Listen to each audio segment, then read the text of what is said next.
the show. For Thursday, November 10th, 2016, welcome to This Is Only a Test, the official podcast of Tested.com.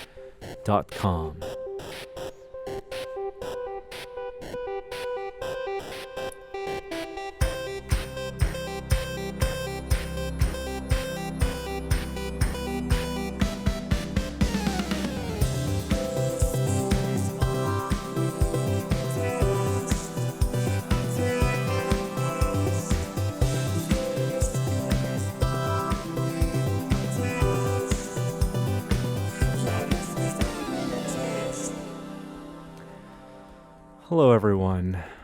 Are we hungover this morning? How are we doing? I didn't drink anything last night, but I do feel that way. I feel that way as well. How are you doing, Kishore? I'm doing okay. I'm definitely somber, but I have excellent things that have happened in my life. Otherwise, You're tasting the bitter taste of democracy. It's tough to swallow, but it's led us to this point, so it's hard to argue with the results. We are recording this podcast on Wednesday morning, the morning after, and while we are an apolitical podcast, meaning not political podcast, we do have to address the big elephant in the room. The elephants have it. Oh, that's funny.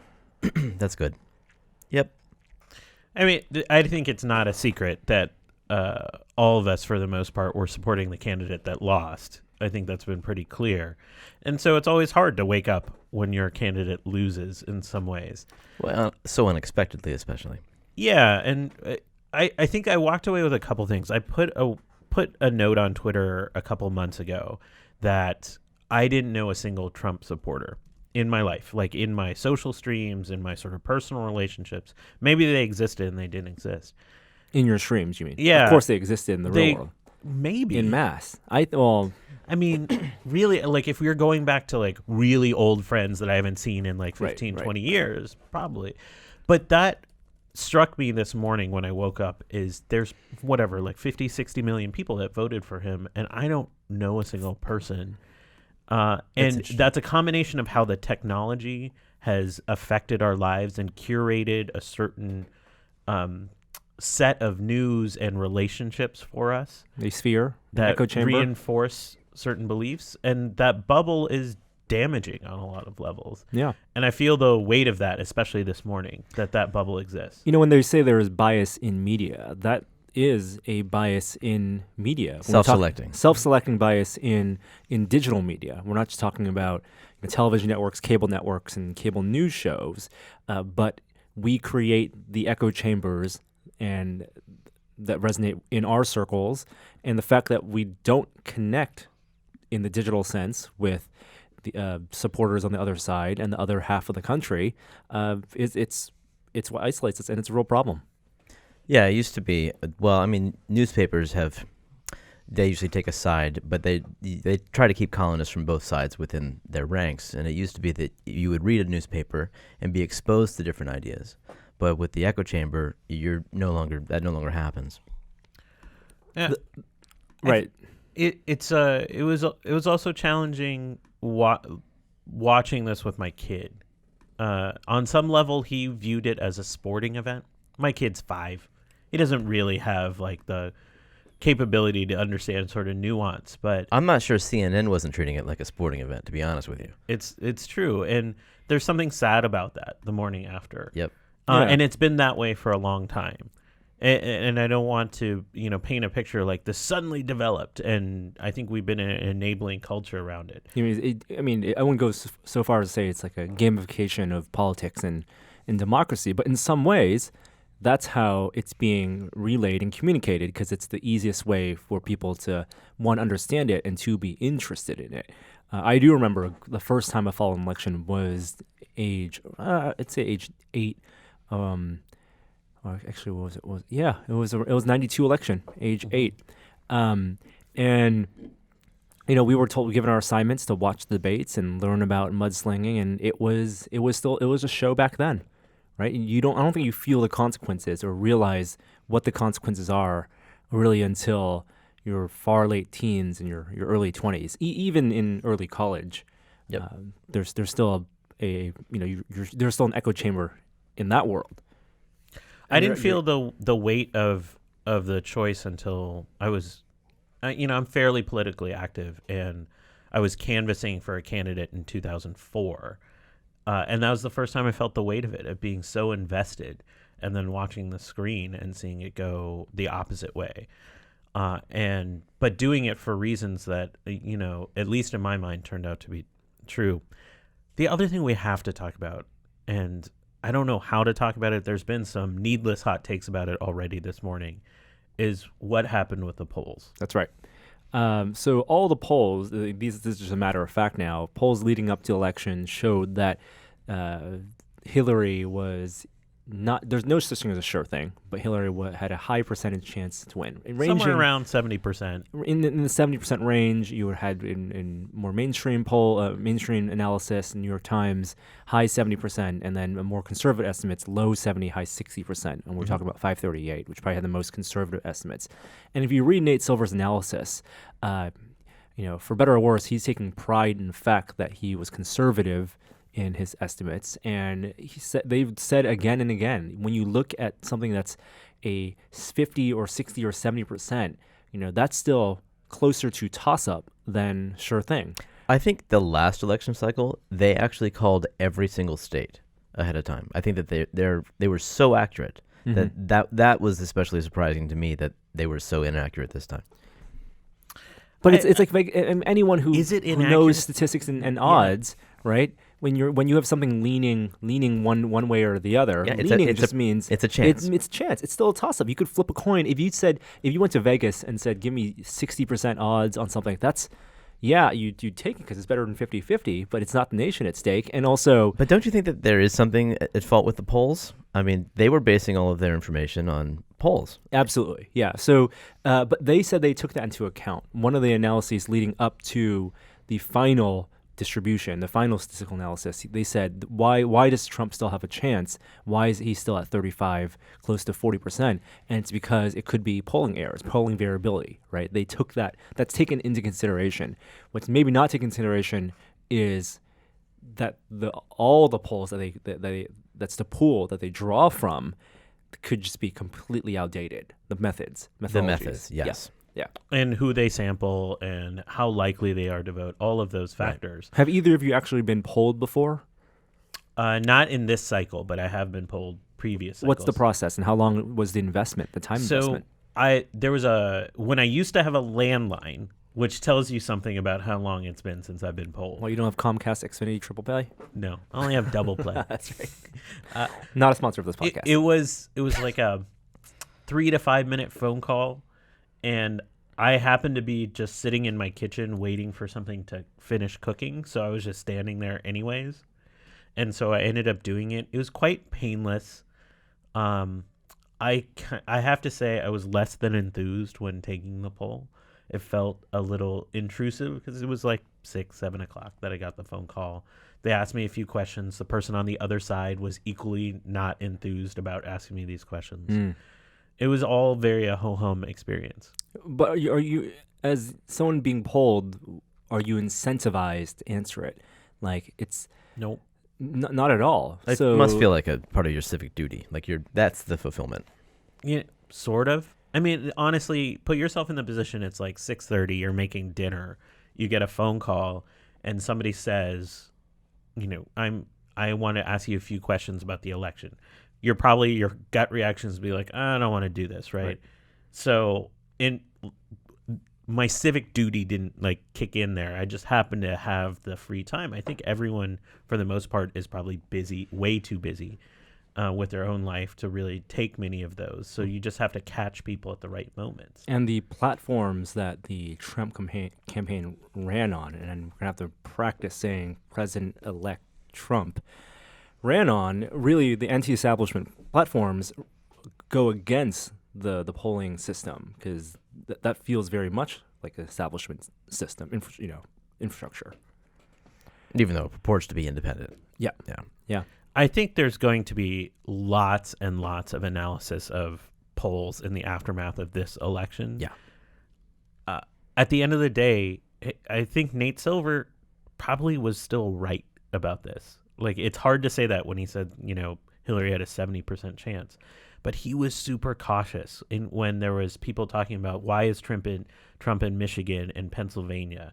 And he said, because like there's data that indicates that those firewalls may not hold. Like he was actually very conservative in how he read the numbers. And anyone watching the media last night, following the minutia, the district by district breakdown of votes, you see it's like it's every election cycle. It's the rural areas go one way, and the big, heavily populated city areas go another way, and it's easier to vote in some places than others, maybe, but also you can't discount that tiny votes here and there in some parts of the country aggregate to big numbers, half the country. I expect the question of how did this happen to echo for a while. Right. I think we're going to see documentaries on this. Literally the day after, it's all hot takes right now. People are saying, not as many people turned out. If you look at the numbers, and the final tallies haven't been accounted for. So even the numbers they have right now, which show Hillary up by a couple 100,000 in the popular vote, aren't the final tallies. Right? California takes weeks to actually count every single vote. But just looking at the total numbers, you have many fewer people, or millions fewer people voting for Hillary than voted for Barack Obama, and that's part of how you can point to why the wall fell. Mm-hmm. Absolutely. Shall we move on, gentlemen? Let's move on. The one final thing to say is, if it had been the other way around, the message would have still been the same. Like, we encourage participation in the democratic process. It's a system that we believe in, and a system that isn't perfect, but it's one that's strong and has held our country together for so long. And it's a system that allowed my immigrant family to flourish here in this country. And mine too, and for many of our listeners and many of us. And just because one side won, and even it's not our side or your side or whoever's side, it doesn't mean that you're going to change the way what you believe in. And if anything, it should make you feel stronger about your beliefs. And we want our country to succeed no matter what. And so I think in Hillary's speech this morning, she said, give him a chance to lead, and we don't want to be setting anyone up for failure because we want our country to succeed. All right.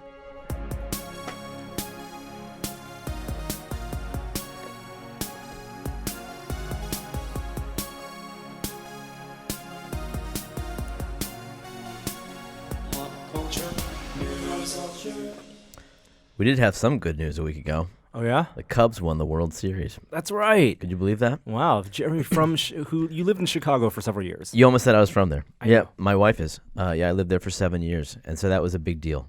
I'm sure it was a bigger deal to people who've lived there their whole lives, but it was a really good feeling night. The Back to the Future was off by 1 year. Did you watch the whole game? Yeah. So I was hosting a science festival event. We had taken over the Alamo Draft House, and there are all these people giving talks, and like you could see like the whole crowd with their phones out. Like the Draft House is famous for having like if you get your phone out, like you're goodbye, out. Yeah, like kick you out. And they made an exception for this night and this event because they're like, all right. The Cubs. What an amazing game! Did you watch, or you were too busy? I actually DVR'd it. I watched from like the 8th inning on. It was crazy. You would have been real proud of me. I was into sports heavily that night. It was a lot of fun. It was the most watched baseball game in many, many years. 25 years. 25 years. And because of the nature of the game, because it was stretched into extra innings, because of the back and forth, and because of social media, people who who weren't following it in the first half of the game came on board and started going to their bars and flipping on the TV. And so it really became like a national conversation, an international conversation, once you got to that 10th inning. There's also second screen was great because there are all of these managerial decisions, like really minute ones that people had very strong opinions about. Right. And you got to see that in real time using a second screen as opposed to just hearing the single voice of the announcers. Yeah. Joe Buck should not be interpreting baseball for everyone, especially for first-time watchers. And so, yeah, I'm glad there was all that analysis. And it was a great win. Bill Murray's reaction. What was it? Oh, did you not see? He's the the biggest Cubs fan. I saw him there. I didn't see his reaction. They cut to him when the Cubs win, and he looked like he was like the most happiest person in the world. He was stunned. He was hugged. He was jubilant. He was speechless. He wasn't in like a private box. He was sitting out with the fans. In with the fans, and he was speechless. Yeah. So as a Buffalo Bills fan, I can't wait for my turn. What happened to the Bills yesterday on your birthday? Happy belated birthday. Thank you. They got robbed. Robbed by a terrible call. I can't talk about this. I can't. I'm just gonna get in like a horrible space.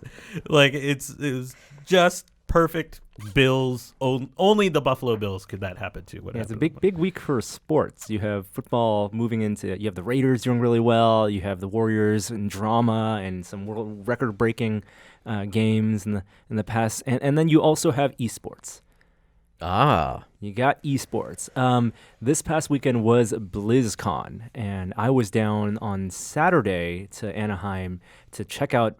I'd been to BlizzCon once before, many years ago. Before the, I think it was right around before the merger. This happened. is Blizzard's fan convention. That's right. Been going for 5 years now, or more than that. I think maybe a little more than that. It sells out so quickly, right? And it's astounding because it's a convention that just celebrates Blizzard games. And you think, okay, how many games does Blizzard actually have? They have a ton. Count them right now. World of Warcraft, Overwatch, Heart of the Storm, StarCraft II, Diablo 3, Hearthstone. Oh, I forgot about Hearthstone. Yeah. Oh, that's a big deal. 6 massive. I think I believe I'm even missing one other one, but every one of those games in the convention, we're talking about a massive convention center. This is where like WonderCon and Star Wars Celebration is held, and D23. Each of those giant halls is set up for competitive play or lines for people to try out new characters and new game demos, and then on higher levels, entire merch areas and immersive environments designed based on the game. It was really just, and it's all dark. It's not your typical Comic-Con where it's vendors and booth space. It looks like you're walking into a giant party the whole time. Is it organized, structured? Is it like a bring your own PC kind of No. situation? It's all sponsored, and so they had these high-end NVIDIA run PCs with like Intel fast SSDs, all set up like thousands of computers set up in the hall.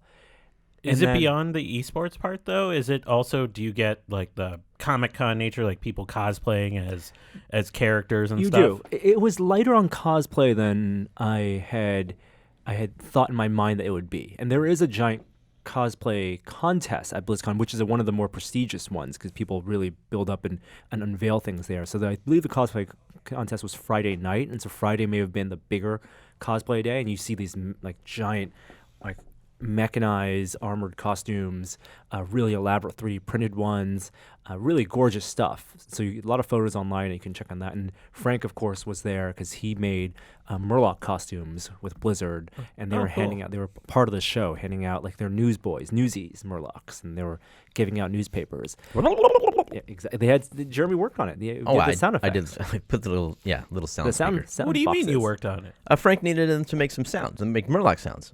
Oh, and so I awesome. just put together a little switch that would emit Murloc sounds.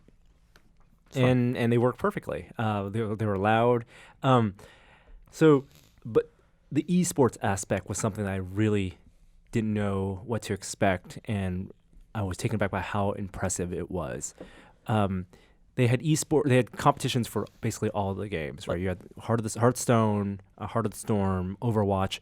For Overwatch, you had this massive arena built out, custom arena with stadium seating and like ESPN style areas, like a competitive space. The players would come in and they would broadcast everything with like ESPN like jibs and camera rigs and announcing teams. Announcing teams. What are the jibs for? There's people sitting at a mouse and keyboard for the audience because it was all streamed. So you had ESPN actually was there. They had a booth there for their broadcast. DirecTV was a partner, I believe, and broadcast all the competitions. Twitch, I believe it was Twitch, but they streamed out everything. And what the coolest thing is they had their control center, their tournament and their broadcast control centers in public view behind like plexiglass in this den. And I took some pictures, and I think I'll share these with some of you guys.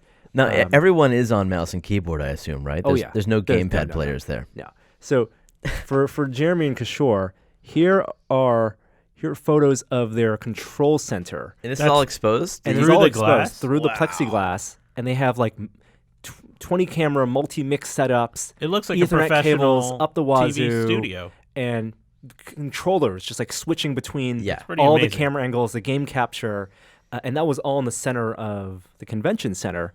Just like that was just like exposed. It looked like a high-tech command center. We used to joke on the PC Gamer podcast, you'll remember, about how when esports really was starting to take off as a televised thing or like a streamed thing, it's like, how do you really accomplish that? How do you make that interesting? Because you can't watch players on a field. You're watching people use the computer. Even if you put a camera into that game space, how do you communicate to novices or just fans why what is happening in the game is difficult, interesting, special? Well, esports commentators, it's been a thing for so long. Did you watched this happen? Yeah. Did they pull it off? Absolutely. So you have StarCraft II was the big thing. They have the StarCraft II World Championships, and in the Anaheim Convention Center, there is an actual arena that fills 10,000 people, I believe, and it was filled to capacity for the World Championships on stage. So when you think of a stage, and this is there's a whole range of esports, because we talked about like the fighting game championships, which was in Vegas, right, for Street Fighter. When you're talking about on that end, the production value is low because all you have is literally two guys sitting on folding chairs in front of TVs with their custom joysticks, their fighting sticks, and in front of an audience of 10,000 people, and also being broadcast. But that's one way to do esports, and people are still. They love watching that. On the StarCraft side, on the Blizzard side, the production quality was insane. Because you're still talking about two people playing on computers, playing against each other on a system that's game captured, right? They had built out a projection mapped set that was, I want to say, maybe 70 feet tall, 70 to 100 feet tall, and maybe at least 150 feet wide. And I'm going to show you guys a picture here, and I will post this. Jeremy, this is StarCraft? This is StarCraft. StarCraft II. It's StarCraft II. Yeah. In the corner, in here, in these black areas, these are the isolated boxes, soundproof boxes that the players sit in. They are in these, like, it's like... Oh, so it's you like Tron. see them. So you see them, like their built faces, into the game. built into the set. And above them are their faces with the camera on them with the names. Oh, no way. So that's their face. And then you have three giant screens. Oh, my God. One for each of their views, what their actions are, and the center, a spectator view that the designated spectator does. And then blasted into the arena are the two commentators talking about the strategies in the game. Now, this entire framing device, it's not a flat set. It's 3D construction, and it's all projection mapped. Yeah. So you have data and interactive graphics that transform the whole set depending on the map they're playing on. That is the whole design. Super impressive. The whole design looks like it was drawn by a comic book artist, and then they actually made it real. But my question is still, can commentators make these games interesting to casuals? Because there is a lot more going on in StarCraft than football. So I'll say you've watched esports? Yeah. And what do you think? If it's a game that I play, I'm into it. Right. Yeah, 100%. If it's not, I can't follow it. And that's exactly how it was. I think at this level of play, in the real-time analysis, you cannot decipher what's going on. I was trying to explain to the people I was with who were working the show, who weren't players of StarCraft II, what was going on, like what the numbers were and what the strategy was. And you would hear, the excitement, you can follow the cadence of the match. As the players got closer to the end game, the commentators would talk faster, get more excited. The fans had their giant air sticks that they were clapping together. And so when there'd be big swings back and forth. And you can see some of the action on screen, like explosions and graphical effects, but you wouldn't know about the minutia about because there's so much of that is in the lingo, the terminology.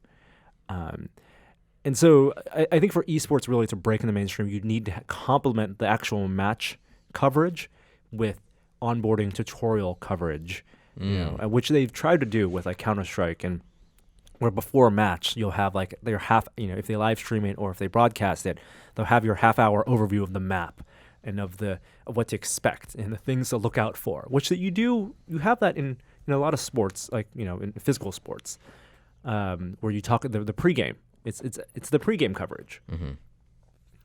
But unlike watching basketball, for example, where you can flip it on and immediately, okay, that guy shot the ball from pretty far and landed the basket. That's a feat, a physical feat, right? You can't get that same sense from watching fast APM, fast mouse movements on that giant screen. Like you can't tell, like, oh, wow, that's like that person's precision control and fast reaction time was great. Like you don't get that. Yeah. I feel like Rocket League may have come close to being that game, though. A game that anybody can watch and properly illustrated and commentated. You might be able to get casuals on board with that kind of thing, because that does feel more like a real sport in that each player is on a field and in charge of a physics, based car, at least. I don't know. I was pretty skeptical until I saw talk on that 2004 Street Fighter fight, the Justin versus Dago. Yeah. Famous fight. The famous blocking. Yeah. The parry. Yeah. Until I heard a commentator break it down in a talk about the actual reaction time that was going into place, and then I could appreciate what was happening. So I think we should put a video of that up. That's one of my favorite things. It's an amazing thing, and I think maybe that's what we need more of in esports is the post game breakdown and analysis of someone taking a match, and you have that in StarCraft II. People have been doing that for a long time. You look on YouTube, and a lot of these successful YouTube broadcasters take save games and they commentate them, and they can pause and can say, "Look at this thing's about to happen," and it teaches players who have the game some strategy, but also educates you about what's going on and what that actual skill is. Right. Yeah. What's going on in the thought process. Yeah. Commentary is what we need. Real commentary. Exactly. So BlizzCon, a lot of fun. I was just impressed, even though I was there for the day, impressed by the sheer scope of it in terms of competitive play. They also have their giant sculptures throughout the convention. So Blizzard commissions artists to build these mannequins and maquettes of life size of their characters.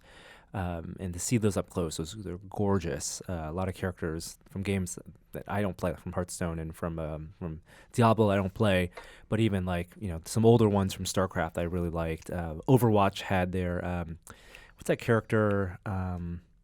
There's 21 of them. I know. The one that wears the bomber jacket and dashes around. It's the female character. She's orange. Oh, yeah. I don't remember now, but I know who you mean. Yeah, she's like a main character. Yeah. She has a British accent. Right. They had that action, the giant, 30-foot tall action figure of her that they made to promote the game. They had that at BlizzCon, and it was really cool to see. Oh, like the inbox thing? Yeah, so to promote the game back in May. Those are cool. They commissioned 3... Tracer, right. They commissioned 3 giant action figure displays with these larger than life action figure boxes of these characters put in these boxes, one in France, one in the US, and one in another country. And they had the US one, which was Tracer, on display, and that was really, really cool to see up close. That looked like it had good lighting. I mean, in the photos that I saw of the box. Yeah. I mean, the whole event was just from a rigging standpoint and a setup, it's they start working on it probably the day after. They start working on next year probably the day after. Before. It takes over a year to plan a BlizzCon. I hear. That's great. Yeah, so it's for the fans, right? And so it gaming up close, right? Other big pop culture things. Doctor Strange came out. You guys see it? I have not. Oh, I'm the only one that's seen it. I know. I went partially because I know there's going to be components that lead to my big Infinity War Thanos sort of mythos that I was hunting for. No spoilers. It was pretty good, but it missed a couple things. It ended up being a little bit too silly at points, which is kind of an odd thing to say about Doctor Strange, because it's all mysticism and magic and all of that stuff. Norm, you were mentioning to me before the podcast, you've heard this is the one to see in 3D. I did not see it in 3D. I saw it in 2D. And overall, it's still a good movie, but it didn't blow me away like Guardians did or some of the other earlier Marvel movies. It felt like it coasted along. Yeah, I think they play it safe a lot. You know, it's an origin story. From the non-spoiler reviews I had read, there were echoes of the 2002, 4 Iron Man, the first Iron Man in this, not just the facial hair, but like the trajectory of the character. And even though it is a B character, you know, when first Iron Man came out, many people considered him a B character too. I agree. Yeah. So I'm still going to watch it. It's good. It's just not great, even though it has a massive rating. 90% Rotten Tomato. 90%. What's the actual average rating? 7.3 out of 10. Okay, that's pretty good. It is maybe one of the few movies that, because of the reviews, I'm gonna actually seek it out in 3D as opposed to seeking it out in 2D and avoiding 3D. Its visuals are very trippy and psychedelic at points, and pretty spectacular. So, well, I do wonder about going to re-see it in 3D. Recreational marijuana is now legal in California. So not till next year. Oh. Even though it passed yesterday, it doesn't immediately take effect from it. We might need to take some medication to fully comprehend the other big pop culture event going on, and that, of course, is Westworld. We're talking about this again. What's this? I forget, Norm. What is this, a TV show? We're not going to do a full spoiler cast in Westworld because we did that this week on Still Untitled. But an update, everyone in this room has seen at least 5 episodes of it. Yeah. Yeah. I watched episode 6 this morning because I couldn't bring myself to turn on anything else on the TV. Which I said was like throwing lighter fluid on the fire. I can't believe he would.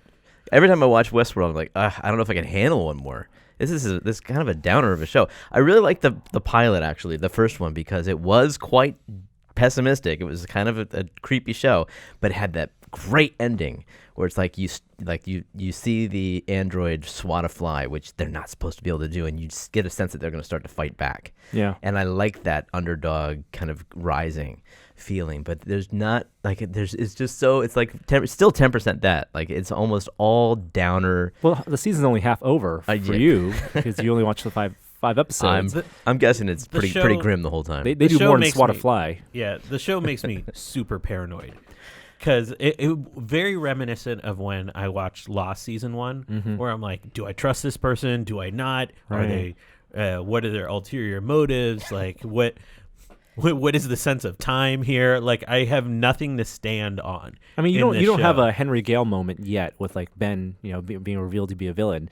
No, but that's not season 1 Lost. That's later in Lost. Well, that's season. No, I think it was season 2. See, I didn't watch Lost, and one of the reasons I didn't is because I understood that it was this style of TV show making that I have grown to hate, which is just constant. Every episode ends with a cliffhanger. Serialized storytelling. Yes, serialized, very much so. It's like all they want is for you to come back next week, and they don't trust you to come back next week in its own merit. So you want X-Files. So they have to. Yeah, I don't. Well, yeah, exactly. I want you X-Files. Want standalone stories that have a thread in the background. Yes, but have conclusions in the end of every episode. Knight Rider, A-Team. These are the shows I grew up with. You could jump in any part in the season and enjoy it. You don't have to You don't have to catch every single week in order to actually be there with it. I'm sorry, all our soapboxes are reserved for Berkeley today. So what? The hard part I have is they'll have these deeply philosophical moments talking about the nature of consciousness or what is life, and then somebody gets shot in the head like right away afterwards. It's really off. It puts me off kilter. So does a robot get shot in the head that is fully repaired that evening, though? Does that matter? The thing that we did not talk about in Still Entitled with regard to Westworld is its deep connection to video gaming, and we alluded to it a little bit. But present company, huge video game players. Yes. What do you guys think about how they have adapted video game culture and video game design for their fictional world and for storytelling purposes? So there was one particular scene where 2 characters were having a conversation at the bar, and one just gets casually shot by a guest. That very much was the callback to GTA 5, like the players wandering around the world just being black hats all the time. So I feel that that open world, wander through, behave at your worst have crisis of confidence sometimes. How do you guys play those open world games? When you play like a Red Dead Redemption or a GTA, and I mean those are both Rockstar games, but in any good open world game where NPCs have their loops and do dialogue, and even games like Fallout, especially, right, and Bethesda games, where that world building is part of the gameplay experience, and be immersing yourself in those storylines and stories that may not be consequential to the point of the game, but immerse you in that world. Like, do you interrupt them? Like, how do you play? I'm the good guy, and I realize that's boring, but I know there's a lot of us out there. White hats. and I play these games, and I'm always the hero. I always try to play it on the good side. Jedi, Knight, back to that game. Like you could, or Dark Forces, you could choose a side eventually in the game. I'm not sure I even tried the dark side ever. That's just my style of play, and I'm sure that I would do that in Westworld. But I understand that a lot of people enjoy the other side of it, and they just like to get into the game and just shoot everybody and just see if they can break the game or just create as much mayhem as possible. So when I see that happen in Westworld, and there's somebody who goes into the bar and there's a conversation happening, and he just shoots a couple of these androids, and he says, "Now that's a vacation." You feel frustrated. You're like, that's not how I would play the game. No, I don't feel frustrated. Actually, what I feel is like that's exactly what would happen if Westworld existed. Yeah. And it allows humanity to explore a side of themselves even more realistically than they can in current technology that I fear. That actually does cause me to pause and think, wow, this is the kind of thing that could potentially be dangerous. Would it stop you from shooting an NPC in Red Dead Redemption 2? I don't know about that. Probably not. But I do imagine after watching this show that a lot of game developers go back to their code with new perspective. Game developers in playtests, I remember playing like Brothers in Arms. It's not RPG, it's a shooter, right? And I remember going for playtests one time, and it was a World War II game, and you went in, and there was like a farm, and they had like a sheep or something, or a pig. Anytime you see like an animal, and I shot the sheep, and the game developer told me, 10 out of 10 people shoot the sheep. And it's true. Like when you see, because there's so much of playing a game where you want to push the limits of their representation of reality. Like, did they build the physics right? Did they get the AI right? Did they actually? And one of the ways you can push those limits is the ultimate limit by shooting something. Mm-hmm. And maybe that's part of what they're trying to say in Westworld. Messing with the system is fun too. Like, I always start as a little bit of a black hat in those games, but it's boring after a while because you can't you don't ever progress. So what I actually want to see in Westworld, I want to see the transition of like the guest to starting with like the worst and transition to the best or something like that. Now, really, there's a difference between black hat and troll. Like when you're talking about someone interrupting an NPC conversation, shooting someone, and interrupting the game just to break the game for fun's sake, that's trolling, and that absolutely happens whether you play white hat or black hat. When we're talking about a game like Mass Effect, where you choose Paragon or black hat in the beginning, you can still have a fully satisfying narrative by playing the dark side, but because the game can be designed that way. And it seems like in Westworld, they do satisfy those urges and let the people who play black hats have their fun and get a full narrative out of it. Yes. It's just really off-putting for us who don't want to see, some guy join a gang and rape the farmer's daughter. Yeah, I mean, I would love to talk to some game developers about how their perspective has shifted since watching this show. Do you think it's increased their ambition? Yes, but also, I mean, probably in some weird way, their sensitivity to their own AIs that they're developing. Yeah. Do you think there's a game that'll come out where you are the AI? Like Westworld is largely told from the perspective of those androids. So can you imagine a game where you're on the other side of this, where you're watching? That would be very difficult to develop because no question you'd have to have the other side, the theoretically human characters, be convincingly human, even though they are technically also just NPCs, AI. Unless it would be a multiplayer game where, I mean, yeah, it's. I think that would be tough to do, but it's intriguing. It's also, the show's also made me think about our own existence and what the androids didn't know that weren't becoming self-aware until at the very beginning of the show. Right? Yeah. So prior to this show, presumably they were completely ignorant of it. And who's to say that in a science fiction universe, we aren't in the same position, and that we are just androids or Matrix style captives of someone else's. We're not. Don't talk about the holographic world. universe. And just saying, I'm not with you. I'm not saying that's true. I'm just saying it does make me think about it. Jonathan Nolan, one of the showrunners of the show and writers, lead creators, did post to say like this is a show, it's not about whether AI can pass the Turing test. It's about what if an AI can pass the Turing test, but lies about it. What lies in what way? And doesn't let you know. What happened when an AI passes the Turing test? When they purposely fail. And purposely fails I like the it. Turing test. Yes. That's that encapsulates what this show is about. I think the acting and the writing is so good. I think all three of us are parts of the show where you've seen enough of the AI interactions and how they break down, how the AI drives their dialogue, what they can improvise, but like when you break down why, I love the scenes where the human characters ask the AI, why did you say that? Analysis. Yeah. Right? Why did you say that thing? And then when they say analysis, the android is supposed to switch modes, essentially. Right. And then they said, because you had not asked a personal question in a while, and a personal question increases empathy. Yeah, right. Like, that's how people think also. So it's that whole, right. It's the whole strong AI, weak AI argument of like, what is it that makes intelligence and consciousness? Is it if you get enough complexity in feedback response, the whole John Searle Chinese box experiment, like, is that consciousness, or is there something beyond that, like some intuition or something that's beyond just trading responses for answers for responses? I will say they've done an exceptional job doing world building. If this doesn't pay off, this is going to be very reminiscent. That's what I'm saying, man. It's just mystery after mystery. Yeah. No conclusion to anything. It's just, I'm telling you, people, if you're making a TV show, you don't have to do that. I will watch it next week. Give me some satisfaction. Yeah, I think we've just layered mysteries on top of each other.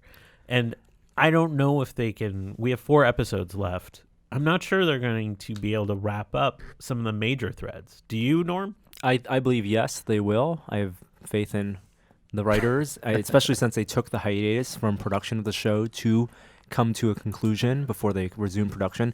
And I'm impressed that we were able to talk about the show at length without going into some of the deeper fan theories, some of which we did talk about in Still Entitled. Because, Jeremy, I know you haven't read the fan theories, so no. I would love to also revisit 4 weeks later, a month later, maybe before Christmas. We'll talk about the finale and how satisfying it was, or not.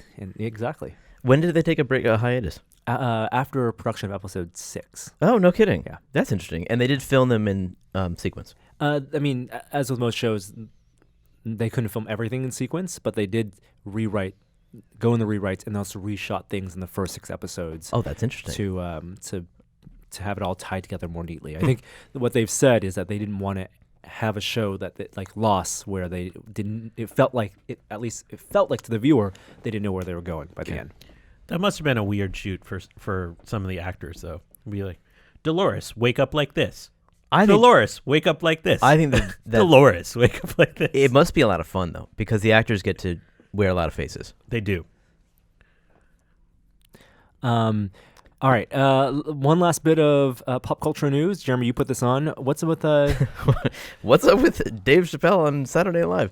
Yeah, Dave Chappelle's hosting SNL this week, which I thought was really cool. He hasn't done that has he ever done that? Anyway, he hasn't done that since he had his own show. Is he just going to do a stand-up comedy set till like 4 a.m.? Yeah, right. Maybe he'll be late to the show. I don't know. That sounds good to me. Plus, A Tribe Called Quest has a new album coming out this Friday. Didn't a member of Tribe pass away? Fife Dog. Yeah, he passed away during the production of this album. Wow. So he's on it. Oh, so this might be kind of like an emotional very much so. For him. Yep, and so they're on the show. So they're on Saturday Night Live this week too. I'm super psyched about it. All right, let's get to technology news.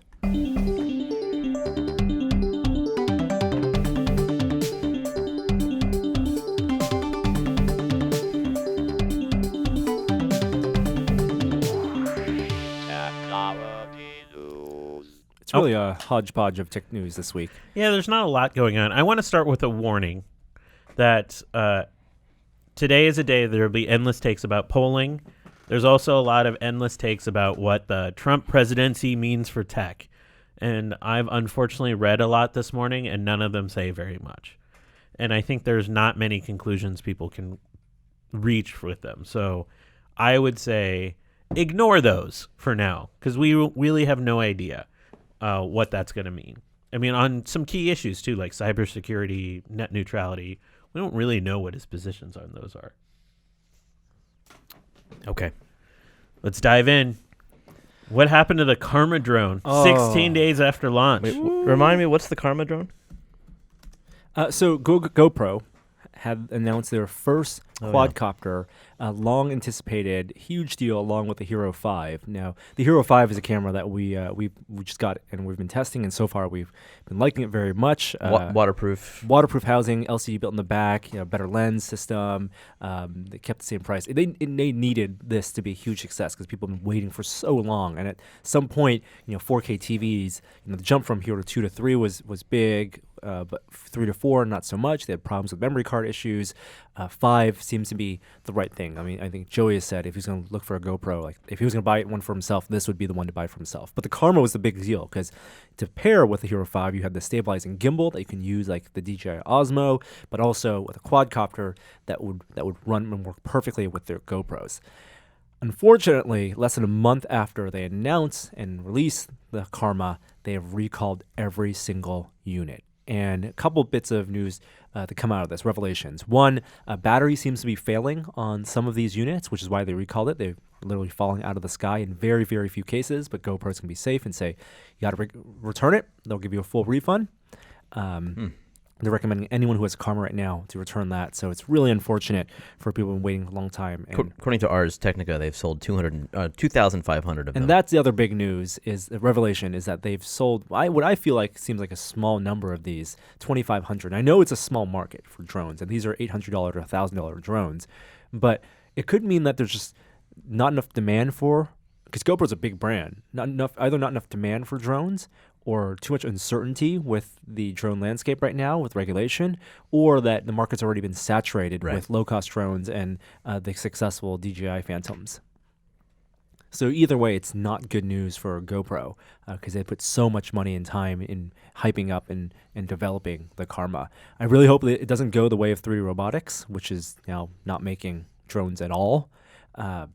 And that they solve the battery problem and get this out. This is a great move. I mean, according to GoPro, they say that no property damage or personal injury has occurred. So I mean, they're still in good shape, and they're taking a massive hit on this recall. Absolutely. So good for them for making it right. I mean, stuff like this that when we talk about drones being the future and being ubiquitous and autonomous vehicles doing delivery and just being like the new skyscape being littered with drones that are taking they'll being the new normal, like this recall really shows that we're not nearly there yet, like even on the consumer side.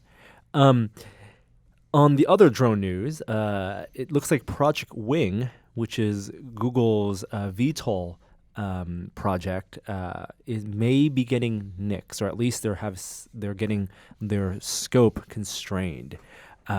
They just canceled a partnership with Starbucks. Now, if you think Starbucks and drones, doesn't make a lot of sense, but it does make sense when you think that the reason that Alphabet went into developing Wing was for farmers, was a way for farmers to survey their crops, and Starbucks has a lot of fields where they harvest coffee beans, and so it's unfortunate. It's a continuation of what we've seen this year from Google. A lot of experimental projects coming to an end or being derailed. Great. It's unfortunate because there was a lot of progress with Project Wing, both in the design of the vehicle, something that could take off like a drone but get a lot of mileage by flying like a glider, but also in the legal side because it just gotten some approvals on the regulatory side to continue its testing and building these commercial partnerships. Now, we've seen that up close and personal at like Maker Faire and other things. It's hard not to be skeptical of the design. I've seen the flights and I've seen the maneuvers. It's hard not to be skeptical of how that would work inside urban areas. But it's pretty impressive. So I am still a little sad. If it's valuable technology, it'll live on. It'll spin off. It'll become something. I think it's great. Google can afford to go nuts with their experiments, and if they don't work out to their needs, then they can cancel them. Well, it's the reason. The question is why it didn't work out. Didn't work out because of a policy issue or a technology issue? Hopefully, it's not a technology issue because we want to feel like there's progress move there. And it's unfortunate that if it ends up being canceled, all the information learned will have to be redone again because Google's not just going to share all the lessons learned, all the designs for this. And it's really a lot of the innovation comes from the private sector, from companies like Google who have a lot of money to spend to develop these, and they also develop then relationships with companies like Starbucks and Chipotle for deliveries. So I hope it doesn't go nowhere. Is the point? Because I would like to see some more testing of this to see if it actually has can be viable. But that's where that lays. Other hiccups in terms of batteries. We talked about boosted board last week because it was part of our live show. Yeah. Another recall. Hey, well, it's not a recall. At least not that I've heard. But the Boosted has started shipping their version 2 board this year, and it's everyone who bought a V2 board, they got an email saying, please stop writing your board. Because 2 of the boards have had their batteries, what do they call it, X-gas? They have not exploded, but they have caused holes to form in the enclosure. And it could potentially cause a fire, but that hasn't happened yet. So the CEO actually flew out to the second guy to report this. He flew out to New York and took a look at himself and flew back. But they have basically told everyone with the V2 board, stop writing it until we get to the bottom of this. I don't know how many V2 boards they've sold, but I would guess not nearly as many as the V1s have been out for a couple of years now, since they just started shipping them. But there you go. Do we need to start having a larger conversation about lithium batteries right now? What is going on? This is pretty significant across a range of products now. Yeah, and I think we take for granted that you assume that batteries only get better and denser, but a lot of the ways they get denser may not be ways that are safe, or it may increase a little bit of risk, and that's risk that companies are maybe more willing to take right now, given the assumption that things will work themselves out over time. But there's no magic bullet. I mean, we don't have a magic battery tech yet. I'm really wondering if it's the supercharging capability, these fast chargers that have really pushed the limits of these companies to get batteries out in a way that has caused some of these problems. Because that push towards I can charge 70% of my phone in 20 minutes or whatever it is. I haven't seen actually this huge pent up consumer demand for it. It's a nice feature to differentiate. And that's the thing. You have 2 sides of the battery problem. You have capacity and density, which go together, and then also the time it takes to actually move those electrons. And even when you get super dense, super high capacity batteries, people don't want to wait, especially when we're talking about batteries in cars. Tesla seems like there's been no problem so far with their supercharger network and supercharger system. But those cars are also still relatively new, and those batteries are still relatively new. Well, not newer than the Note 7. Not newer than Note 7, yeah, but they're also not as dense. The charging system is also completely different. Yeah. Has there been any update about that Tesla snake charger? They showed that demo with the robot snake that comes up and then finds the charging port and plugs in. No. They showed that one video, and there was a scary, crazy future, and now it seems much cheaper. And also that battery swapping system they had tried. But it seemed like way too complex. They're just building, it's easier to build their network of supercharger stations, which starting next year will no longer be a complimentary service for people buying cars after 2017. Well, it was only 2017. Wasn't it only a complimentary service at a certain tier? I mean, weren't you buying into that? Yes. Okay. I think it was $2,500 as an option for the Model S. Okay. And we knew that the Model 3 wouldn't have free access for anyone who had pre-ordered the Model 3. That would be a tier you had to pay into. Right. Yeah, as a potential consumer or buyer of a Model 3, yeah. Would it be a compelling option for you to spend extra $2,500 for free supercharger access? I don't know, because I would probably say not, because I don't tend to travel that far. I would be charging at home almost exclusively. To travel across the country in an electric car would be like a real commitment, a plan ahead kind of thing, even with the supercharger network. And I just don't do that with any frequency at all. So no, I probably wouldn't buy it. Yeah, what about you, Norm? You go down to LA like a couple times a month. I still think at $2,500, not worth it, because if we're talking about current prices, and we're talking about where the superchargers are located, that's where electricity maybe isn't as expensive as in urban areas. It's about $20 to do a full charge. So it's not like unless it was restricted access. So if people who paid the $2,500 got the first priority, then maybe you'd be more incentivized. But if anyone can, with a Tesla, can roll up to a supercharger and pay $20 to fill up, that's still cheaper than how much you have to pay for gas. And you're only doing that a couple times, at most a couple times a month. Transition music. Oh, really? Well, my wife's iPhone, actually, the battery in her 5S died yesterday and got it replaced. And we were going to look for a new iPhone. And I actually went onto Apple's site to look for, she didn't want to shell out for the 7. And we found that they actually have refurbs for sale on iPhones for the first time. Yeah. They have 6S's, I think, up there. 6S and 6S Pluses. I've had good luck with Apple refurbs. Did you get one? No, we ended up just getting the battery replaced for like $40. Oh, that's a good deal. Was it only $40? It was $45 with tax. Someplace local? Yeah, just a place like right by my kids' school. Not at Apple. Not at Apple. Got it. Yeah. Okay. They don't do anything for less than $100. I know. Yeah. I know. It's like I think $130 or something. I don't know. But Apple is beginning to sell refurb models, and these are the models, the phones that they sometimes swap when you have a damaged phone and you get in when you come with Apple Care, for phones that they no longer sell new. So we're talking about the 6S and the 6S Plus in 16 gigabytes and 64 gigabytes, which right now that's the capacity options are 32, 128, and 256. Well, they're getting a lot more phones now. They have their plan too, right? It's because they have their new trade-up plan where people are bringing in their phone every year, and trading it. Right. So they have these phones that work just fine. Yeah. So the pricing is about $600, $590 for the high-end 64 gig 6S Plus, which a year ago would have been like a $800 phone. Yeah. So it's not a huge amount off. No, it's not. I initially was really excited about this, but then I remember our conversation last week about how many SKUs Apple has, and if this just adds to that dimension of just confusion. I don't think so. You got to really dig deep to look for those refurbs. Yeah, I guess you got to know what you're looking for. Other Apple news, though, they did drop the price of their dongles. That's right. Since they, have announced a week ago now the MacBook Pro, which only has USB-C jacks. They sell a ton of dongles to give you standard USB ports, among other things. And after a couple days, they ended up dropping the price on a lot of those adapters. The USB 3 adapters dropped in price by half to $10.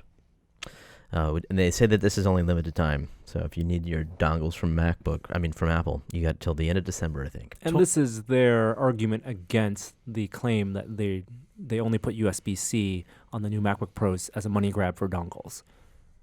I guess so. I mean, the dongles are expensive regardless, and it's more of an inconvenience. They're happy to charge, and they're happy to inconvenience you with the need to carry dongles just for the sake of design. 10 years from now, I'm going to really enjoy all of the dongle art that will be at different galleries and exhibitions. It doesn't kill me, the whole dongle problem, because I got a ton of the USB 3 to USB-C adapters from Amazon, and they're like a couple bucks each if you buy, in packs of 2 or 4. And so there's not really a price concern, and they're small. They snap right onto your USB 3, plugs, so they're almost like permanent. It's just weird. And the fact that you can't plug an iPhone out of the box into your MacBook is odd. Strange. Adobe. Yeah.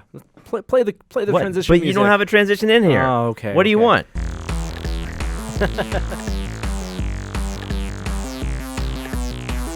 All right. Adobe Max was, I believe, last week. didn't attend. This is Adobe's big fan convention, and they use it to announce some experimental features, the newest versions of, there's Creative Cloud Suite, Premiere, Photoshop, Illustrator, all that stuff gets updated, and everyone has to update and incompatibility and lose all the shortcuts, whatever. But the coolest part, things you always want to follow at Max are the experimental features that they sometimes tease and unveil. And the new technology they showed off this year was called Voco. That stands for something, I bet. It stands for voice conversion. And what it is people are calling it Photoshop for audio. But they have an audio editor. They have Audition, which it's a sound editor, right? This takes audio clips and turns it in audio clips with speech and turns into text. Okay. And lets you replace text, words. Stop it. And then it remove words and add words. And then it edits the audio file? And edits the audio file. Now, it does it by, all these, voice-to-text technologies, ingesting a lot of sample text. So you'll have to give them 20 minutes of phonemes. For the speaker? Yeah, so if it's your voice, you give it 20 minutes of phonemes. So I can't record anyone's voice and do this to it. No, it's not Mission Impossible where you have that one phrase, the poem that you have Philip Seymour Hoffman say, and then you get to replace his voice. But we're going to get there eventually, right? So it'll create a model of you based on how you say words and how you stop, your cadence of speech, your little quirks. But then you can find a word in that clip, and you can reconstruct sentences based on those words. Can I write a whole new sentence? You can write a whole new sentence. This is awesome. Copying and pasting words. From anyone's voice that you train the computer. That's really cool. But it's not perfect. Because speech synthesis has gotten quite good, Yep. but you're limited to those voices that the speech synthesis program comes with. Yeah. You're saying now I can train a new voice. Yeah, so it's more like content-aware voice, filling for voice. It's not perfect. You know how Photoshop, you have that content-aware fill. Yeah, where you can erase things. Crop out a circle, and then it'll look at areas surrounding it and fill it in. Yeah. Sometimes it works great, sometimes it doesn't. I feel like this is going to be the same. It's going to depend on the context of the word, how fast someone's talking, and it may not sound perfect initially, but it's a cool technology that they're working on. I'm pretty impressed by that. Yeah. And what's the name of the app? Voco. There's a YouTube video. If you search Adobe Max 2016 Voco, VOCO, is this an app or is this just some sort of prototype technology? It's a prototype technology currently that they're hopefully, I think it'll probably be built into Audition or deployed as a separate app in the Adobe suite. But yeah, it's super cool. You should watch the video. New technology is also being implemented. YouTube also this week announced that it supports HDR video, and there's a playlist of HDR video samples. Wait a minute now. So what codec are they using? Do you have any idea? I believe the codec is the Google one. Yeah. I didn't realize that. That's interesting. And so will you get an HDR stream if you don't support it? Or is that only specifically for HDR displays? It's for, I believe you can still watch it on your laptop. So if you search YouTube HDR, there's a launch playlist, and there are 4 videos right now. You can watch them, and is there an option? It's in the 4K, when you change your resolution. Yeah. You can do... your quality settings, you can choose HDR, 4K, HDR, and anybody can choose that option. How does it look if you don't have a 4K display or a HDR display? Does it look any different at all? I don't think it looks any different at all. Wider, they say wider. Okay. Color gamut. Yeah, but it is a different stream then. But it is an option you turn on. That's interesting. If you want to watch it on your TV, you probably have to have the new Chromecast. I'm guessing, the one that has whatever the Ultra or whatever it was called. Is that right? Yeah, you need the Chromecast Ultra. Actually, yeah. So you actually cannot watch it on you can't access the stream on your YouTube or on your Chrome browser. You can only pipe it to Chromecast Ultra. Oh. Yeah. Okay. All you get is the 4K stream option. Wow. Not the 4K HDR. So people with 4K HDR computer monitors are out of luck. for now. Yeah. I really hope, I'll just put in a vote that I hope we take a look at HDR TVs in more depth untested this Christmas season. It's a tricky thing to shoot because you can't communicate that on traditional video. But it seems like that's the next thing, and I've seen there's like hints that it's going to be incredible. There's no content for it for the most part. Yeah. So it'd be worth taking a look at that category. I'm more interested in that than 4K, to be honest with you. I agree. But those things go hand in hand. They don't necessarily. They don't have to, but they just happen to have come because of together. the high-end market. They're both high-end features, and people and TV manufacturers want to sell you those features. Will put HDR alongside 4K. Yeah. And then one last piece of news. So, you remember Google DeepMind? The Go player. That's right. Champion Go player. Lee Sedol. Yeah. Something like that. Yeah. Google DeepMind, the AI research division, they beat the Go champion earlier this year. Well, they have turned their sights to a new game, and it's not chess. It is StarCraft II. And if either of you have ever played StarCraft II, you know that it is a lot more complicated than Go. And I'm not saying it's more strategic or anything like that. There's just a lot more moving parts, a lot to manage. There is a lot to manage StarCraft 2. I played a lot of SE2 in my day. This is insane for DeepMind to take this on. It feels like quite a leap in complexity. I mean, because there's also some element of trash talking that has to happen in SE2. Well, play it right. If DeepMind doesn't put a GG out by the end before rage quitting, then not realistic. Don't underestimate those Go players. They trash talk. I would want Google engineers to not even program GG in because they expect DeepMind to win every single game. No, it just has to learn it. I thought you were going to say it would evolve naturally to say GG. Oh, no. It's like, no, don't know. It's going to win. But it's interesting, though, because you could sort of imagine how a computer could see a Go board and learn to play just by watching, right? Yeah. But there's a lot more complexity and layers to understanding what the StarCraft II interface looks like. But the art assets are a known quantity. Like they know what you're going to teach a computer system with neural networks what objects look like. Yeah. Textures are textures, units are units, animations are animations. You can just import that. Well, here's the deal. It would be great. Yes, theoretically, absolutely.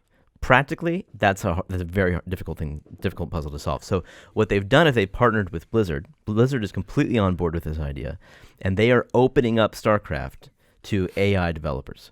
And they're giving them internal access, an SDK essentially, into the game so that they can see the fog of war, isolated from the rest of the assets, and they can see various units in a very clear way that there's no confusion about what they are, and they can also control the game internally. And so, in a sense, during this learning process, DeepMind will be cheating, because it's going to have access to more information than humans do, and it can control the units faster than a human could. Right. They are artificially limiting that control to what they consider to be a fast, normal human rate. So as opposed to having DeepMind move a physical mouse, they do tap into the cursor directly, but based on the limits of the top StarCraft players in the world. That said, their end goal is to have DeepMind use a mouse and keyboard and interface with the game purely visually. Purely visually, just with looking an at the screen. optical system. That's right. On a variable monitor, and glare, and that is the end goal. I don't know if they'll reach that before this competition. Doesn't that seem artificial though, as a goal? Like, why? If you're teaching an AI how to play this, if you're talking about the strategy of a game, it's not artificial if it's competitive. If it's competitive with a human, they have to be on equal ground. Right. What I think is interesting about StarCraft II is there are all these limits that the different units have that the really professional players expose in really interesting ways. Like they don't allow them to use their natural tendencies, or they'll use like different building mechanisms to sort of block up certain characters. And that's a level of intelligence that wasn't designed into the game that the professional players. It was emergent. Sort of emerged. Yeah. Absolutely. And that's why StarCraft II is, the pinnacle of 1v1 competitive gaming.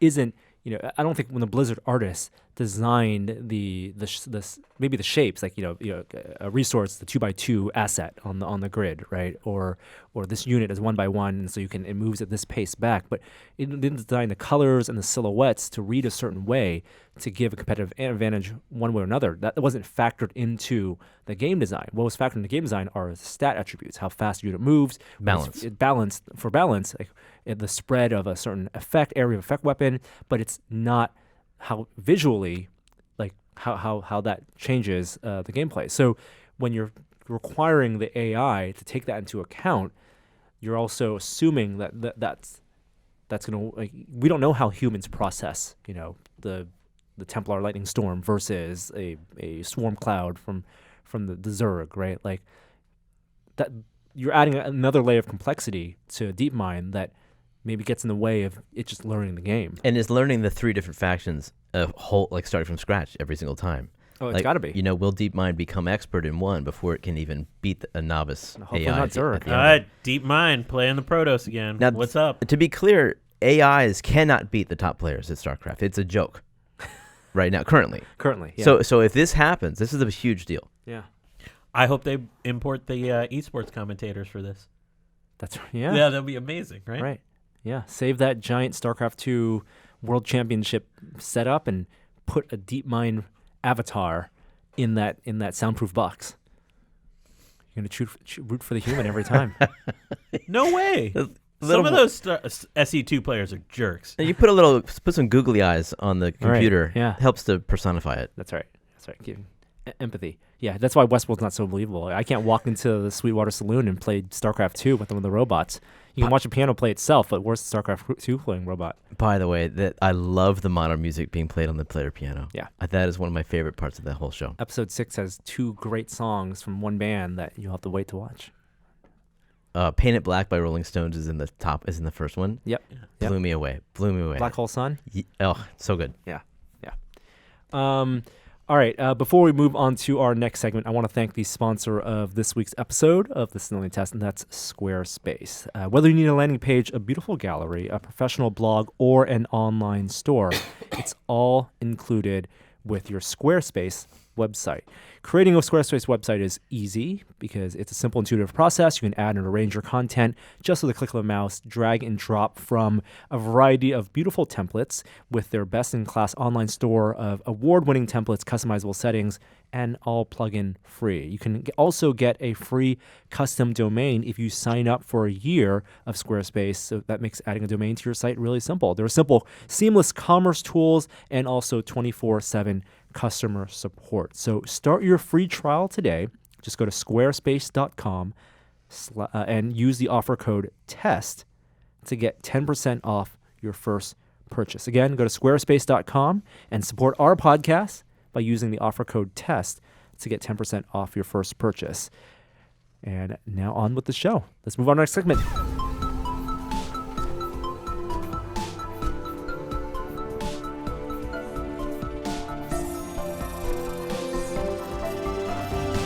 It's time for a moment of science. The return. It's been a few weeks. Apologies for taking some time off, but I was running this big science festival, which concluded on Saturday. Thank you to all the tested people that actually came by and said hello. I got to do something really fun on Saturday. Our closing event is we take over AT&T Park, where the San Francisco Giants play baseball, and fill it with a bunch of hands-on science for kids and families, and make it completely free so anyone can come and meet a scientist. The Giants sent a camera crew that would follow me around, and we would do broadcasts to the scoreboard. So I got to interview. You're like Amy G. Yeah, exactly like Amy G. So I got to interview this astronaut, Steve Smith, who actually was the lead astronaut to repair the Hubble mission, up on a scoreboard. It was sort of one of those life-affirming events. So thanks to everyone that came.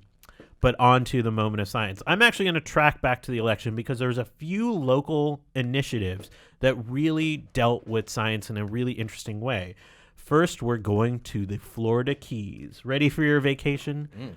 Well, Florida's has had a few hundred cases of Zika outbreak.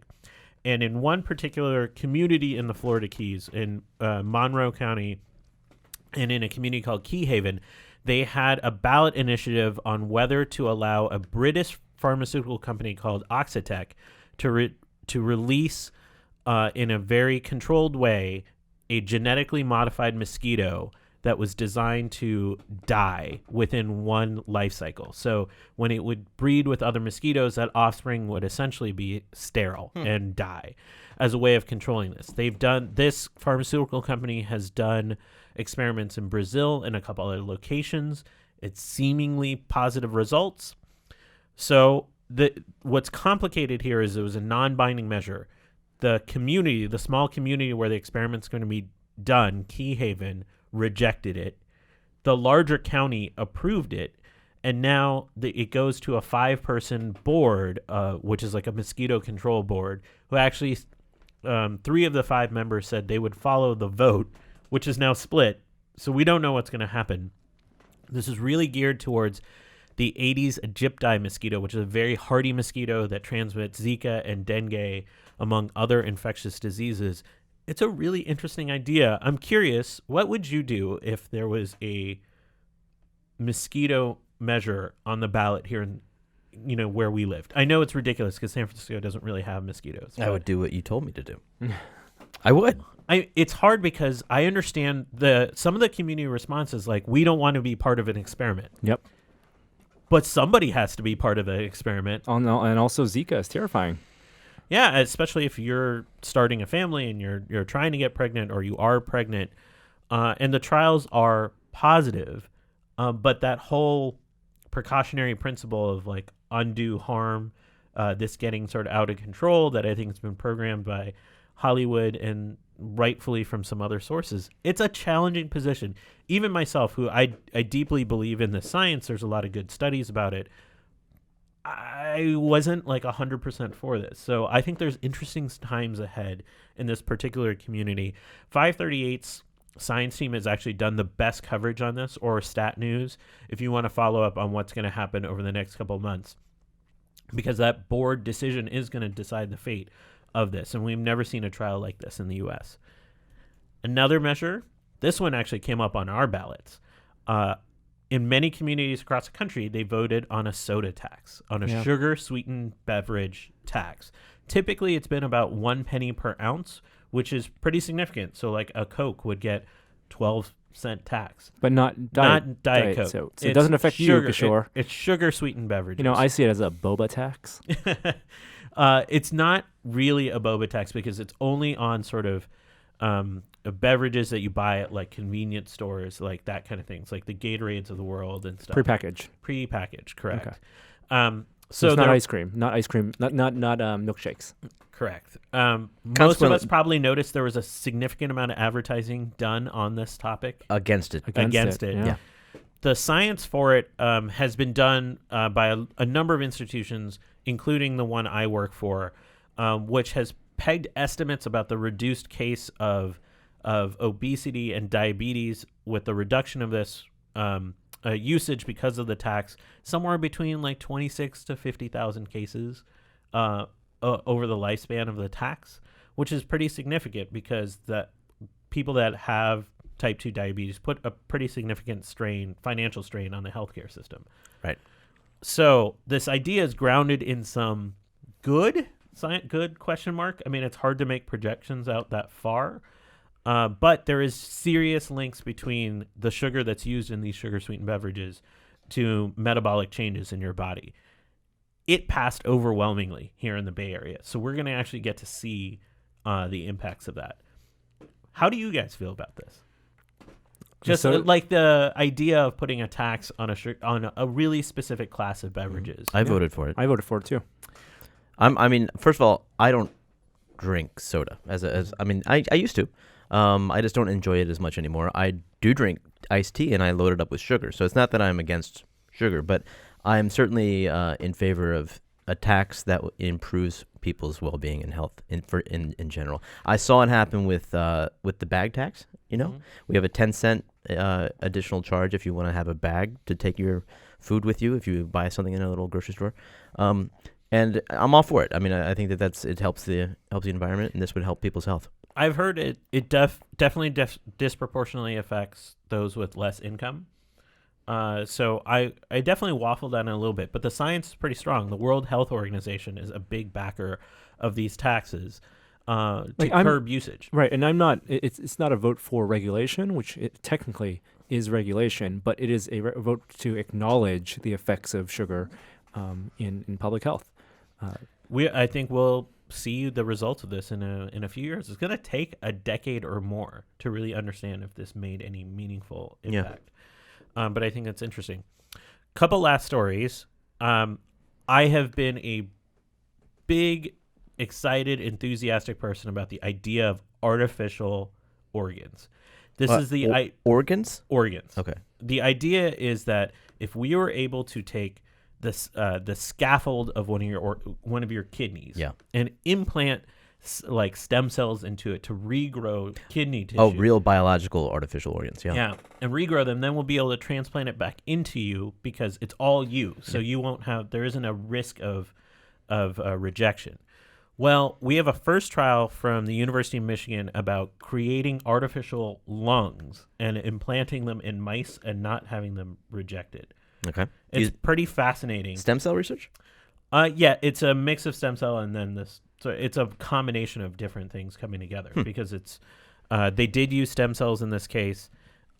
It's pretty fascinating and exciting that lungs aren't easily transplantable either for the most part, let alone in mice rather than humans. So, but this idea of using a scaffold, then implanting cells to regrow tissue and then implanting it in another into an animal, incredibly exciting, especially since respiratory diseases, particularly stuff like lung cancers, have a high fatality once they progress beyond a certain stage. And this goes to the fact that next Monday on the University of California, San Francisco Facebook page, I'm doing a Facebook Live with the pioneer of the kidney version of this from our university. So we'll be doing a chat particularly on artificial kidney development, which just this past year got FDA approval. Oh, nice. Yeah, minor plug there. Where does Trump stand on stem cell research? He didn't really take a strong position. If you go to sciencedebate.org/20answers, his campaign responded to a number of science questions, and stem cells wasn't a particular call out, but the idea is it was folded into biological research. And he said something that didn't really indicate a strong position either way. There's some his other speeches that have indicated that he doesn't see a lot of value in the National Institutes of Health funding system, which is where a majority of funds for stem cell research come from. So overall, the science community is very negative about his election based on prior comments, but no one really knows what that means in actuality. Like, I think what we've seen from Trump is he has made certain comments about topics, but whether or not he's actually going to have the motivation to enact legislation on them are two different things. Hopefully when he sees the business, and I'm sure he understands the business implications, but there's a lot at stake in terms of competition with other countries. There is. So I think this battle within the Republican nature to reduce spending at the government level and maintain our competitive edge in high-tech fields is going to become an issue. A ridiculous story to end. There is a new NBC pilot that I saw casting info for, produced by Jennifer Lopez. It's called CRISPR, named after the gene editing technique. That's right. Is it actually named after the gene editing technique? It is. Oh my goodness. And it's going to be a sort of a serialized bioterror, like Law and Order style series. It sounds terrible. You love it. You love the name, though. I gotta get my headshot together, put out for this. You want to be the guy in the lab? You guy in the field. I'll be the sweaty guy in the lab that gets, makes incredible movements in gene editing over a 15-minute period in an episode. Between the commercial breaks. Yeah.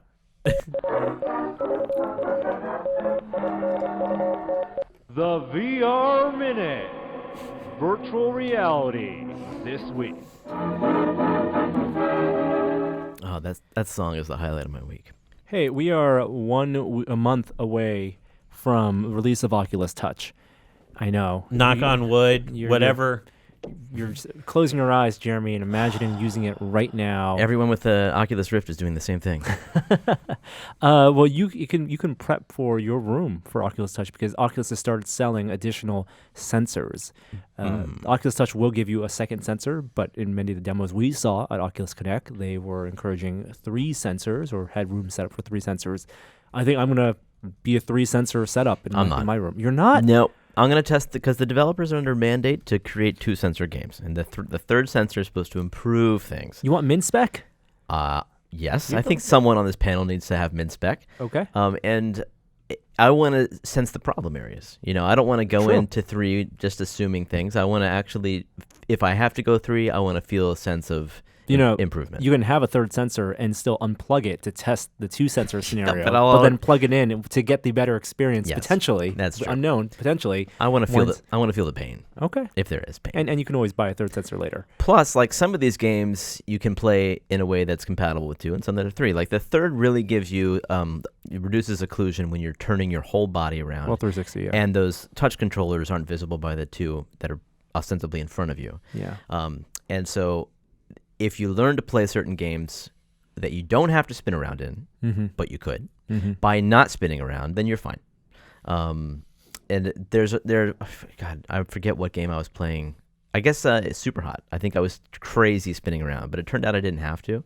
So that's a matter of like teaching yourself how to play games. Then again, Low and Echo, you gotta turn around. That's right. I can imagine when that comes out, I'll be getting a third sensor. And that's the only game at Connect where they had a handler doing cable management. That's right. For you. Because in most of the Oculus demos that we tried, even though the demo areas were in like fake living room, they had a TV and they had a shelf, like the most people are playing their Oculuses in front of a desktop computer or a laptop computer and not necessarily in the middle of a room space. It's not kind of the room scale setup that Valve really encourages and Steam VR encourages with the lighthouses. So, while you can do 360 and spin around, you're not going to be walking 10 feet one direction, 10 feet another direction. So are you keeping your Oculus in the office? Yeah. I think which is where you have it now, Jeremy? Yeah. Mine is in my office, which is more a standing experience kind of space, yeah. Yeah, I'm setting up a new office in my house to use a standing desk and to have that be my VR station. And yeah, so looking forward to that. Also, leading up to it, we have an update to The Climb. Crytek's been busy. They have Robinson Journey out for PSVR, and now The Climb gets a new update, 1.2 patch. What's new in this patch? It sounds like we'll be getting a new level, which is cool. Which apparently I would assume is a whole new mountain. And touch control support is free. So it comes out the same day as Touch. Is that December 6th, or is Touch coming out 6th after that? Yeah, okay. So same day as Touch.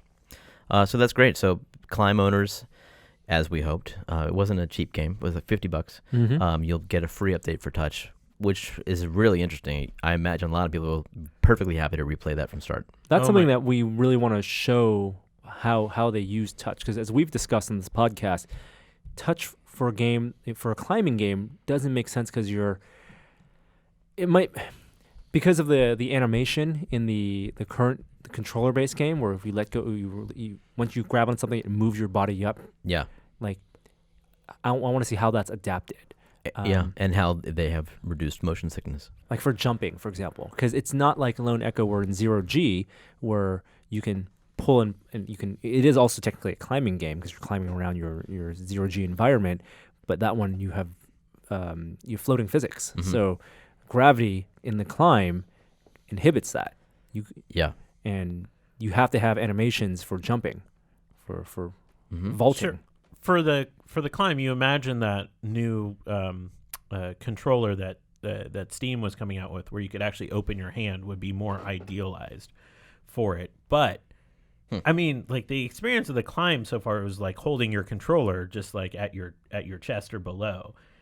I have to imagine that Touch is going to be, even if it's not a perfect improvement on that game, it's going to be such a huge leap forward, because that was the only part of that game that was missing for me.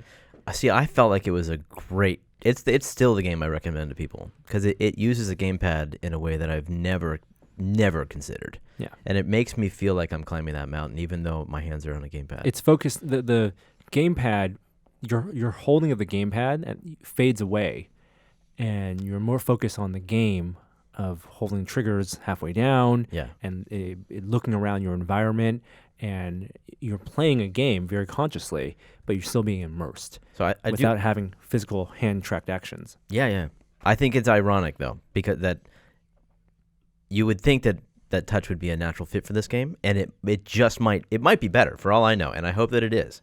Because when you see this game, you think that's a touch game. It's got to be touch. But it's so well tailored, and I think designed for gamepad, that touch is actually, it could be a stretch. We'll see. If you look up on our Oculus, there's a video for Red Alert 2 VR. Now, don't get too excited. There's no real Red Alert for VR out right now, but someone has made in Unreal Engine 4 a port, their own fan version of Red Alert 2, and it looks very fun. Looks awesome, actually. Is it 3D? Because Red Alert was sprite-based. It's, fully 3D, using the Vive controller to pick up units. It makes me think, who knows if this is actually something that they're going to turn into a real game or whatever, but we've played a bunch of RTS games in VR. Yeah. With the both with touch and also with the gamepad at the Oculus launch. None of those have really captured my attention. I know you're not a big RTS player, but it seems like developers are still trying to make VR RTS games flashy and immersive, but not fine-tuned for balance.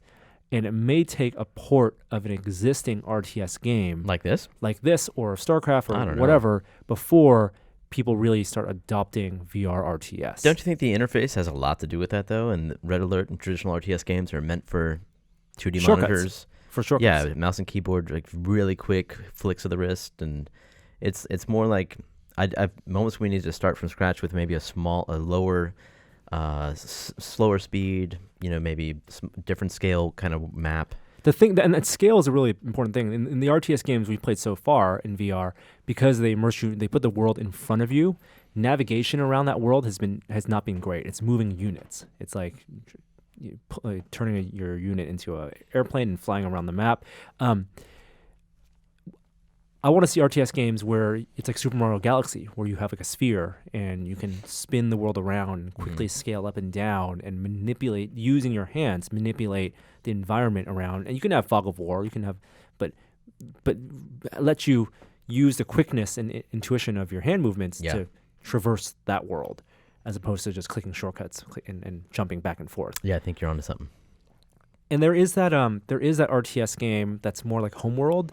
That's do you remember that from Oculus Connect, where you use these space hoops? Game? Yeah, space game. You drag units and you send them from planets to planets. I forget the name of that one, but that one had really good immersion, and that one was more. You didn't scale things up and down, but you were like it was like the like Zortex but RTS. Where your body wasn't present in that space, but you were able to walk around like an empty galaxy, right? And go from planet to planet and send units there. So it reminded me of Homeworld. I want to see something like that too. And then finally, in the VR Minute this week, I've been testing and it ties into what we've been testing, the PS4 Pro. I see. What do you think? I'm gonna jump to the end. It's a little. I think it feels like a missed opportunity to me. If you've been following, the Sony had announced with the PS4 Pro that the way they were adapting this mid-generation console upgrade to work and be backward compatible with all PS4 games is that, yes, you could play every PS4 game. PS4 will still be the min spec that developers have to develop for, but with the PS4 Pro, some games you would be able to patch or even out of the box let you turn on specific enhancements. But what type of enhancements you get with the PS4 Pro is not consistent. It's not sure. It's not just a frame rate increase or just being rendered in 4K or fidelity. You have to kind of choose one or the other. You have to choose one or the other? Yeah. And what? Yeah. So it's technically a system that is twice as powerful as the PS4, but for some games you have the option of either rendering in 4K if you have a 4K TV and you have HDR10 support. Or, you have a 4K TV? Yeah. So my housemate has one, a 55-inch Samsung that I've been using that on. Or you can choose running the game at twice the frame rate. Or you can choose turning on anti-aliasing and lighting effects. But you can't Wait. all three. What? Yeah. But the 4K is also HDR? The 4K is HDR. Okay. Yeah. So they want to give benefits to people who have 1080p TVs, and also for those that have 4K. It seems a little bit like we know not everyone has X, Y, or Z, so we're going to give them the option, but you can't have X, Y, and Z. So which feature is the best for 4K? Really? Easily running games at 4K is better than doubling the frame rate or turning on graphical effects if you have a 4K TV, of course. Because of the resolution or the HDR? Because of the resolution. Really? Yeah. You really care about, like, there's a huge difference between 1080 that is the and 4K? only thing that I have found noticeable is the resolution difference, running a game natively at 4K and one at 1080. All right. And it is something that needs to be seen, and we'll have a video later this week showing some of those differences. But for VR, and why we're talking about this in the VR Minute, it's the same deal. There's no automatic bump up for all the games. Now that's surprising because there is only one display device for PSVR. Exactly, and it's not 1080. It's not 4K. It's a 1080 screen. So, like the perfect way, the ideal way you would have the PS4 Pro work with VR is get a frame rate boost. Right now, there are 3 ways that games can run in PSVR: 60 FPS, 90 FPS, or 120 FPS native. At 60 FPS, it gets doubled to 120 with the reprojection, and that happens in the coprocessor unit. Or 90, it's their baseline native rendering. I would love for PS4 Pro to just be able to bump 90 FPS to 120. Yep. Or bump 60 to 90 native, and it'll give you that option, right? You can do 120 with reprojection and see a little bit of those distortion edge effects, or get 90 and be a little less smooth but not get any artifacts and require a little more processing power. You download patches, and some of these patches don't even give you that option for frame rate improvements. They just give you visual improvements. Blurg. Yeah. The biggest thing, of course, is no built-in UHD media support. No 4K Blu-ray on a Sony console. Which people have known this for a long time. That's odd, though, because it's their format. It's the Sony format. Like, they fought so hard to win the Blu-ray war against HD DVD. And now they've given up. They must think streaming is more profitable in the future. That's what I think it feels like. I mean, Xbox One S, which is 4K support, has 4K Blu-ray support. Yeah. And Scorpio will theoretically have it too. Yeah. So there will be no PlayStation 4 of this generation, because I can't see them announcing a Pro later with physical 4K Blu-ray support. No. All right, here's what we've been testing. Testing this week.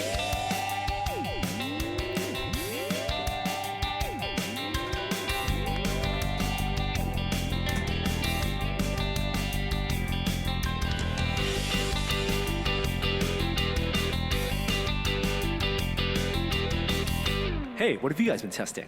Oh, I've been waiting for this one. I have been waiting. What is the tested mantra? Always be testing. Always be testing. No. The one, test a product for what it is right now, not for what it promises. And holy crap, am I about to do that all over Google Home. I couldn't have been more excited about a product. I think I was most excited about this product this year. Okay, so Google Home is the Amazon Echo competitor. I put it in my living room. Did you already have Echo? I have Echo. Okay. I put it in my living room, and I am a full all-in on Google person. Yeah. I have Gmail. I use Google Calendar. I use Android phone. I have Chromecast. I have basically every Google device. And this integrates with basically none of them well. So here are the basics. So I have a Google Calendar. All of you guys do? Yes, sir. Do you have multiple calendars? Oh, yeah. Yep. Oh, yeah. Google Home only works with your main one. So when I ask what's going on tomorrow, it can't really answer. Yeah. And I found that piece of functionality really disturbing, because it is A, something that Google has full control of, and B, the Echo does better. Right. In its current state, which is just oddly disappointing. And 2, for Chromecast, because I put it in the living room, I wanted it to be able to control certain media options. So it can play from YouTube fine, even though the search hasn't been great for that. But it can't open up other apps on Chromecast. So it can't open up Netflix. It can't open up Hulu. It can't open up stuff. So when I say play Luke Cage on Netflix, it can't do it, even though everything is there for it to do it. So essentially, it's a very limited device in my living room. It can hear me fine. I think in terms of its speech recognition, its ability to sort of communicate back to me, it's on par with Alexa. But there's one last thing that drives me nuts. Oh boy. Just nuts about this thing. So I have an Android phone. The trigger word is the same for the phone as the home. Mm-hmm. So I use my phone as a second screen oftentimes when I'm in the living room, right? Like I think people do. If I say the keyword, my phone also picks up that keyword and says listening on another device. So I can't be using my phone while I'm instructing Google Home to do something else. Oh, so they jumped ahead of the Alexa issue where you have multiple Alexas, it only picks up on one, and also on the iPhone Siri side where if you have your watch and the phone, it only picks up on one when both screens are on, except they make it inoperable. Even though it's not using any of the computational power on your phone. That's right. My phone is also listening, and it just says, you can see the readout of what I'm saying on my phone. So, and that just hops in front of what I'm doing on my phone. What's the better solution there? Because your phone it would needs to otherwise listen on one device. Yeah, but your phone's closer. Your phone would respond if it's the same activation word. But the idea that I think that's a very limited functionality. Like if I'm actively doing something on my phone. No, there's no way. I think you make it an option. You make an option where you say, because obviously the Google doesn't know which device is closer to you proximity-wise. They're not measuring decibels on the microphone arrays. I mean, I guess they could. Why not? Amazon does. Well, let me ask you this: why do they have the same keyword? Yeah, so you can't change that. No. So what? Even Amazon, you have two options. Three options. Oh, I guess I could. I think there is a second option. So, but that's not how it comes out of the box. Right. I think they should give you the option of one, choosing a second keyword, so you could differentiate between your phone and even when you have the second keyword, the other option is if you don't need that feedback on your phone, because we talk about feedback being maybe an important thing for these devices. If you don't need the feedback immediately on your phone, then just give you the audio feedback and let you use your phone. I get why they did that. Fine. But that's not how people use Google Home. The convenience of Google Home is that it is a hands-off device. So it shouldn't affect your phone in any way. That, for the most part, yes. So I am really unhappy with this product, like verge of returning it, unhappy with this product. I don't know, man. It doesn't sound to me like you're following the mantra. Did it ever purport to be able to play Luke Cage? I mean, honestly. You know? But I mean, don't you think that's a feature that should be able to come? I mean, we're talking about it communicating with Chromecast. The calendar thing really drives me nuts. The thing is, Echo's been out for a long time now, and when it first came out, it wasn't nearly as full featured. And they add features every week. No doubt. So I still have a lot of hope where this device is going to go, but that's why I started with the test the product for what it is right now. Yeah. And for what it is right now, it's just not remotely there. Yeah. Which I think is consistent with what a lot of reviewers are saying. Fewer microphones in their array as well, according to the teardown. You've had it as well. What is your experience? You know, it's good for Spotify because it ties into Spotify well, and that's an option that's built in. Echo doesn't do that? Echo, I have not used Echo with Spotify because I use it with Prime Music. But I had the same calendar problem. And it can't set reminders. I can't do the things that I can normally do with Siri on it. Can you send text messages? Nope. No, you can't send text Any messages. email functionality? Nope. That's got to be coming. Because that would be their major advantage. Well, then buy it for what it is today. Yeah, no right. kidding. So, I don't know. I guess, are we going to do a full review of that at some point? Yeah, absolutely. I mean, we have all the devices. We have Siri, we have Alexa, and we have Google Home. So let's bring them all in and I'm being a little hyperbolic because I think it's because I had such high expectations for this. Product development ain't easy, but Assistant is something that they're supposed to be great at. Mm-hmm. Yeah. All right. Last thing, I've been testing a new laptop. I think I talked about it last week. The HP Omen 17. Loving it so far. It's having a GeForce 1070 in a laptop is awesome. Games run amazingly. We're gonna have another laptop review going up, I believe, shortly after this podcast goes live in the morning. I can't say what it is yet, but you won't be surprised once you see the review. And I'm also liking that laptop. So wait for that. And I think that does it. Sorry to be so cryptic, but we have a lot of products going around circulating right now and to be reviewed. It is the holiday season, but we will leave you today now and go back out into the real world. Yeah, I just want to say one thing. For as much division as there's been, especially in the U.S. over the past bit, like, let's treat each other well. We are, like, united. Some of the best messages I've seen today are about us coming together, regardless of the results of things. And while I can't say I'm thrilled or happy with how things went last night, I'm very committed for us being together. And there ain't no way I'm moving to Canada. Yeah. I'll roll up my sleeves and keep going. And thank you, Kishore and Jeremy, for podcasting with me today to give me a little bit of distraction from the real world. And hopefully this podcast gave you guys a little distraction as well. I know there's a lot of serious things going on, and it'll take time for us to adjust. So with that, we're going to leave you with this outro. I really want to. May or may not, or let's just ad-lib it. Wait. Here it comes. All right. Here we go. From Matthew Prestridge. Has an interesting title. Come on, internet.